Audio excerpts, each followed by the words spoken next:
എന്തെങ്കിലും പ്രതീക്ഷയുണ്ടോ ശ്രീധര?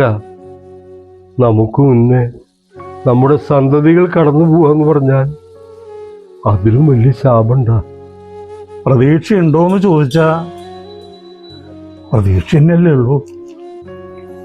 ഉറപ്പ് പറയാൻ പറ്റില്ലല്ലോ.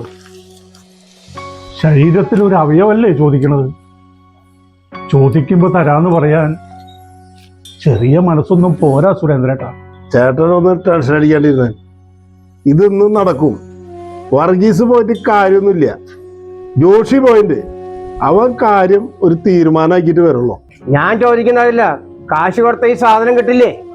ഇഷ്ടം പോലെ ഉണ്ടല്ലോ, കാശ് ഇറക്കണം. നീ ഇതെന്ത് വർത്താനാടാ ഈ പറയണത്? ഇത് മാർക്കറ്റിൽ വിൽക്കാൻ വെച്ചിരിക്കുക. 100 കൂട്ടം നിയമങ്ങളുണ്ട്. പിന്നെ ബ്ലഡ് ഗ്രൂപ്പ് നോക്കണം, കൊടുക്കണ ആളുടെ ആരോഗ്യം നോക്കണം. ഈ സുരേന്ദ്രേട്ടൻ കൊടുക്കാന്ന് പറഞ്ഞാലേ മാച്ചായില്ല. ഈ O നെഗറ്റീവ് കിട്ടാത്ത എളുപ്പമുള്ള കാര്യമൊന്നല്ല. എന്റെ കിഡ്നി അടിച്ചുപോയിണ്ടാവും. നിന്റെ നീ കൊടുക്കോ? നല്ല കളിയായിട്ട് 2 കിഡ്നി ഉണ്ടായിട്ട് 4 തുള്ളി മൂത്രമായി പോണേ. അത് 2 നേരം മുക്കണം. പണ്ടൊരു പള്ളിയിലച്ഛൻ കിഡ്നി ദാനം ചെയ്തു. അന്ന് ആ വാർത്ത പത്രത്തിൽ വന്നപ്പോ എത്ര നിസ്സംഗതയോട് കൂടിയിട്ടാ ഞാൻ അതൊക്കെ വായിച്ചെന്നറിയൂ. അന്ന് അയാൾ ചെയ്തതിന്റെ മഹത്വം ഇപ്പോഴാ മനസ്സിലാവണേ. എനിക്കും നിസ്സംഗത. അച്ഛന്മാർക്ക് എന്തിനാ കിഡ്നി എന്ന് ചോദിച്ച് കളിയാക്കിയിട്ടുള്ളത് ഞാൻ. എന്നേക്ക് അടിക്കാനില്ലാണ്ട്. ദേ വരുന്ന 2 ആള്. നീയൊക്കെ വരേണ്ടതായിരുന്നു മോനെ. അവന്റെ വീട്ടിൽ നിന്നൊരു ബിരിയാണി കഴിച്ചു.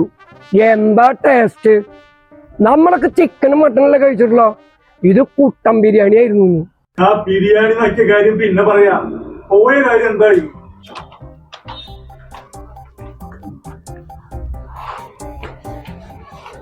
ഞങ്ങൾ അവന്റെ വീട്ടിൽ ചെന്നു. അവനോട് കാര്യങ്ങളൊക്കെ പറഞ്ഞു. സുരേന്ദ്രേട്ടന്റെ മകനാണ്, കിഡ്നി മാറ്റി വെക്കണം, O നെഗറ്റീവ് ബ്ലഡ് ഗ്രൂപ്പാണ്, ഭാര്യയുണ്ട്, 2 ചെറിയ കുട്ടികളുണ്ട്. ഇതൊക്കെ കേട്ട് ഇവൻ അകത്തേക്ക് പോയി. 10 മിനിറ്റ് ഇവൻ ആരോടൊക്കെ എന്തൊക്കെയോ സംസാരിച്ച് തിരിച്ചു വന്നു. എന്നോടൊരു ചോദ്യമാണ്, എപ്പോഴാ വരണ്ടേ ജോഷിയെന്ന്. അവൻ സമ്മതിച്ചു സുരേന്ദ്രേട്ടാ. ഞാൻ പറഞ്ഞില്ലേ ശരിയാവുന്നു. താനല്ലടോ, ഞാനല്ല പറഞ്ഞ ജോഷി പോയിട്ട് ശരിയാക്കിട്ട് വരുള്ളൂന്ന്. ഞാനുണ്ടോ പറഞ്ഞ? എന്റെ കഴിവൊന്നുമല്ലടോ റോബിയെ. ശ്രീധരേട്ടോ, ഇത് വാചകടിച്ച് 10,000 രൂപ സംഭാവന പിടിപ്പിക്കണ പോലെയല്ല, ഒരു കിഡ്നിയാണ് ചോദിക്കണത്. എന്നാ പിന്നെ നീ ആ ബിരിയാണിയുടെ കാര്യം പറയുന്ന പറയസേ. ഏയ്, താനെന്താടോ സന്തോഷമില്ലാണ്ടിരിക്കണേ? ഇനി എന്താ പ്രശ്നം? സന്തോഷമില്ലാണ്ടല്ല ശ്രീധര. നിങ്ങൾ ഇത് അവൻ സമ്മതിച്ചു എന്ന് പറയാണ്ട് ആര് സമ്മതിച്ചു എന്നൊന്നും പറയൂ. ഇതപ്പം നന്നായേ. വേറെ ആരുമില്ല, നമ്മുടെ ബച്ചു. സുരേന്ദ്രേട്ടാ, നമ്മുടെ ബച്ചു സുലൈമാൻ. എന്റെ കൃഷ്ണ, ഞാൻ എന്താ ഈ കേക്കണ്? നമ്മുടെ ബച്ചു സുലൈമാനാ. സുരേന്ദ്രേട്ടാ, കാലം വീണ്ടും ഇതൊക്കെ ഓർമ്മിപ്പിക്കും. മുട്ടുകാലിൽ നിർത്തും തന്നെ. അന്ന് കണ്ണീന്ന് കൂടിയുണ്ടേ, കണ്ണീരാവില്ല ചേട്ടാ, ചോരയാവും ചോര. എല്ലാ കൊല്ലത്തെയും പോലെ ഓണാഘോഷം ഗംഭീരമാക്കാൻ തീരുമാനിച്ചു. ദാദാ സാഹിബ് ഫാൽക്കെ അവാർഡ് നേടിയ മോഹൻലാലിനെ അഭിനന്ദിച്ച് എഡ്വിൻ സംസാരിച്ചു. ഇസ്രായേലിന്റെയും അമേരിക്കയുടെയും യുദ്ധക്കൊതിക്കെതിരായി ബച്ചു സുലൈമാൻ പ്രമേയം അവതരിപ്പിച്ചു. നമ്മുടെ ബച്ചു സുലൈമാൻ കൂടുതൽ തീരുമാനങ്ങൾ അടുത്ത മീറ്റിംഗിൽ എടുക്കാമെന്ന് പറഞ്ഞ് തീരുമാനിച്ചു. അല്ല, നമ്മളിപ്പോ ഈ പ്രതിഷേധം അറിയിച്ചത് ട്രംപിനാണോ അതെ ഇസ്രായേലിന്റെ ചുള്ളനെയാണോ? ഈ ചെറിയ കുട്ടികളെ പോലെ വർത്താനം പറയല്ലേ വർഗീസേ. എനിക്കൊരു കാര്യം പറയാണ്ട്, മധുണ്ട്, മമ്മൂട്ടിയുണ്ട്, ഇവർക്കൊന്നും കൊടുക്കാണ്ട് മോഹൻലാലിനും കൊടുക്കേണ്ട ഒരു കാര്യമില്ല. എടാ, മോഹൻലാലിന് കിട്ടിയതാണോ മമ്മൂട്ടിക്ക് കിട്ടാത്തതാണോ നിന്റെ പ്രശ്നം? കഴിഞ്ഞ കൊല്ലം ഷാരൂഖ് ഖാൻ അവാർഡ് കിട്ടി, നിനക്കൊരു കുഴപ്പമുണ്ടായില്ല. അതും ജവാൻ എന്ന് പറഞ്ഞ ഒരു തല്ലിപ്പൊളി പടത്തിൽ. ജവാൻ അവാർഡ് കിട്ടിയ? അയ്യോ, ഇത് നീ അടിക്കുന്ന ജവാനല്ല, ഹിന്ദി സിനിമയാ. എന്നാലും ജവാന് കിട്ടിയല്ലോ, എനിക്കത് മതി. ആഹാ, നീ അവനെ കണ്ടുപിടിക്കേ. അവനടിക്കുന്ന ബ്രാൻഡിനോട് വരെയുള്ള അവന്റെ സ്നേഹം കണ്ട. ആദ്യം തന്നെ ഇവറ്റയുടെ ഈ ഫാൻസ് പരിപാടി നിർത്തണം. ഇതൊരു ആർട്സ് ക്ലബാണ്, കലാകാരന്മാരുടെയും കലാപ്രേമികളുടെയും കൂട്ടായ്മ. ആരുടെയും പക്ഷം ചേരലല്ല, കലയുടെ പക്ഷത്ത് നിൽക്കുന്നതാണ് അവന്റെ ജോലി. അതിനാദ്യം തന്നെ സ്വന്തം ബുദ്ധി ഉപയോഗിച്ച് ചിന്തിക്കാൻ പഠിക്കണം. നമുക്കിതിവിടെ വെച്ച് നിർത്താം. ഇനി ഓണാഘോഷ പരിപാടികളെ കുറിച്ച് പറയും. അതിലെന്തപ്പത്ര പറയാനുള്ളത്? ഓണസദ്യ, കലാപരിപാടികള്, പിന്നെ ഒരാള് മാവേലിയുടെ വേഷം കിട്ടണു. ഞാനാവില്ല ചേട്ടാ. കഴിഞ്ഞ കൊല്ലം പച്ച വെള്ളം കുടിക്കാൻ പറ്റിയില്ല. നീ ആവണ്ടാ. ഇപ്രാവശ്യം നമുക്ക് പുതിയൊരാളുണ്ടല്ല, നമ്മുടെ ബച്ചൂന് മാവേലി ആയാൽ കൊള്ളാന്ന് ഒരാഗ്രഹം പറഞ്ഞു. ഞങ്ങളുടെ ഖത്തറിലെ ഓണാഘോഷത്തിന് പുള്ളി സ്ഥിരം മാവേലിയാ. മാവേലിയാവ് ഇതിന് നല്ല ഫിഗർ വേറെ കിട്ടോ? അപ്പൊ സംഗതി എളുപ്പമായല്ലോ. ഇക്കൊല്ലം മാത്രമാക്കണ്ട, സാന്താക്ലോസും മാവേലിയും ഒക്കെ എല്ലാ കൊല്ലവും ഇയാൾ തന്നെ, ബച്ചു സുലൈമാൻ. അതൊന്നും ശരിയാവില്ല. നിങ്ങൾ അങ്ങനെ കൈയടിച്ച് പാസ്സാക്കിയാൽ മതിയാ. കണ്ടിക്കണ്ട കാക്കാമാർക്ക് വേഷം കെട്ടാനുള്ളതല്ല ഓണാഘോഷം. താനിത് എന്ത് വർത്താനോട്ട് പറയണേ? ഇവിടെ എന്ന് തൊട്ട ജാതി മതമൊക്കെ വന്നത്? എന്താ സുരേന്ദ്രേട്ടാ, തനിക്കിത് എന്താ പറ്റിയത്? ഒന്നുകിൽ പ്രദീപാവുക, അല്ലെങ്കിൽ ഹിന്ദുക്കളായിട്ടുള്ള വേറെ ആൾക്കാരുണ്ടല്ലോ, അവരായാലും മതി. അല്ല, ചേട്ടൻ പറഞ്ഞാലും കാര്യമുണ്ട്. ഞാൻ ആവില്ല എന്ന് പറഞ്ഞു എന്നുള്ളോ. ഇനി എല്ലാവരും കൂടി നിർബന്ധിക്കുകയാണെങ്കിൽ ഞാൻ ആവാം. നീ ക്രിസ്മസിന് സാന്താക്ലോസിന്റെ വേഷം കെട്ടിയപ്പോ ആർക്കും ഒരു കുഴപ്പമുണ്ടായിരുന്നില്ലല്ലോ. നടന്ന് വാള് വെക്കായിരുന്നു നായ. അയാളുടെ പ്രശ്നം ഇതൊന്നല്ല. റിപ്പോർട്ടിലെ അവന്റെ മുഴുവൻ പേര് കേട്ടപ്പോ ഇയാൾക്ക് തുടങ്ങിയ കജ്ജിയ. ഇവിടെ ക്രിസ്മസും ഓണവും പെരുന്നാളും പൂരൊക്കെ ഒരുമിച്ച് ആഘോഷിക്കുന്ന ആൾക്കാരാണ് നമ്മൾ. അമ്പിന്റെ മുന്നിൽ തുറന്ന ഹിന്ദുക്കളും ഉണ്ട്, കാവടിയുടെ കൂടെ ആടുന്ന ക്രിസ്ത്യാനികളും ഉണ്ട്.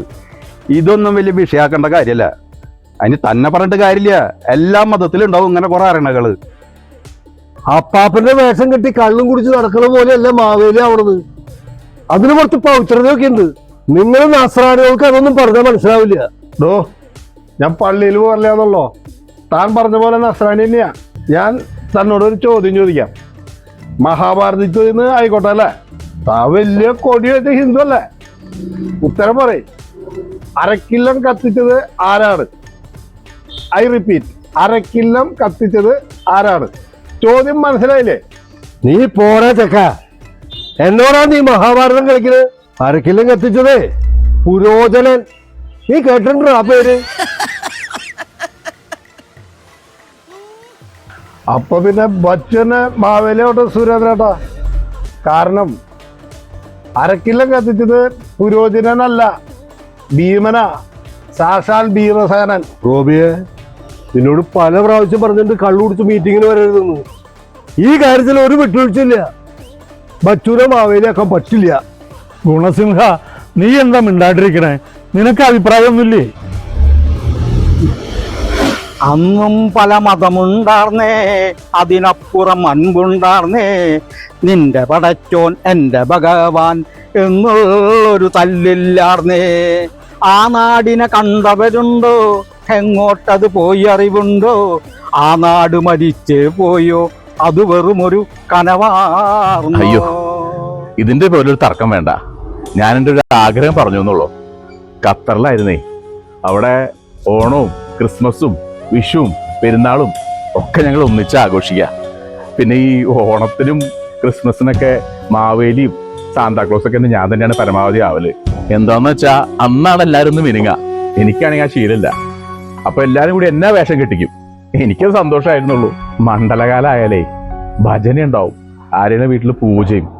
പൂജ നടത്തുന്നത് ഒരു സുബ്രഹ്മണ്യർ സ്വാമിയാ. ആള് ഞാൻ വന്നാലേ പൂജ തുടങ്ങും. ബച്ചുസ്വാമി എവിടെയെന്ന് അന്വേഷിക്കും. ഈ സാജിനോട് അന്വേഷിച്ചറിയാം. ഇവന്റെ കാനനവാസ അല്ലെങ്കിൽ ആ ദിവ്യനാമം അയ്യപ്പ എന്ന പാട്ട് കേട്ടാലാ അയ്യര് പടിപ്പൂജയ്ക്ക് കർപ്പൂരം കത്തിയുള്ളോ.